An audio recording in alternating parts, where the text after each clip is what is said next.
counter Edward Bloom and his ridiculousness by going back old school, while Mark Morrell mentioned, with the NAACP, Legal Defense Fund. That's We right. need our lawyers in the audience to galvanize more than ever to make sure that we're combating this powerful conservative force that is coming forward to try to deny diversity, equity, and inclusion.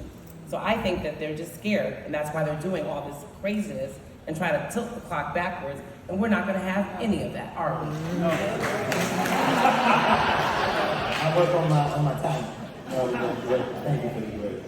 I think it's important that as we are discussing as the Divine Nine, we have a great working relationship which helps us to dispense with some of the challenges when it comes to different organizations that run independently of everyone. But we must recognize that our overlap, our similarities, are where we now need to align. And when we see threats, we need to bring those threats to the table so that we all can recognize and ensure that our internal seal, our internal...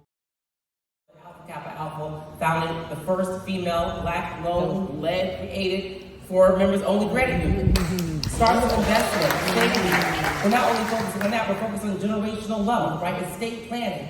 You know, I don't want to tell you what I have. We got to stop that. That's right. You die, and the kids don't know where the money is, where the will is. Come on. You lose the house on the vineyard. So there's so much and the youth have the questions, and they ask the questions, and we say that's grown folks' business. Let our kids know, and they're intelligent. Let them grow. Let's work together to build them up, lift them up. One more thing I want to say is, besides the jobs, I'm corporate America too. Work for many Fortune 500 companies. I'm a lawyer. We start talking about in our sorority about getting to the C-suite. You get the C-suite jobs, right? We reach back and bring each other up. In a year and a half at my university, I increased diversity by 45%. So you have to walk the talk. But you have these educational forums, so our kids don't just see working at McDonald's, being a teacher, being a lawyer. You see, wow, I can be on the board of Apple. Why is that? Because we have African American sisters and brothers who serve on boards, but we have to have that conversation so they understand what it means to be on a board, to have influence, to hire more people who look like us, who have policies that benefit our people. So I'll stop there. I have a lot to say. Voting is obviously just basic, but you have to start thinking about social advocacy, right? How much do women make compared to white males, Black women? 67 dollars. 67 cents on a dollar.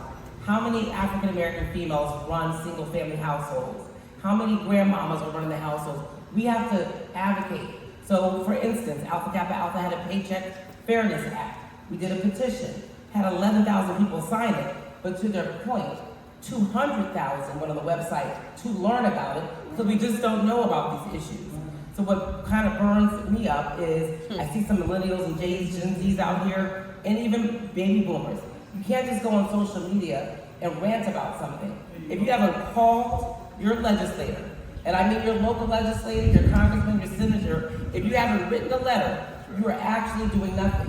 When you show up at AK Days of the Capitol, they see you storming the Capitol, and that's what really makes a difference. It gets them scared, and they have to act. They track the number of calls and the number of letters that they have come in. So it's really about voter advocacy at all levels, as the brother back here said. The gubernatorial races, you have to vote in every election.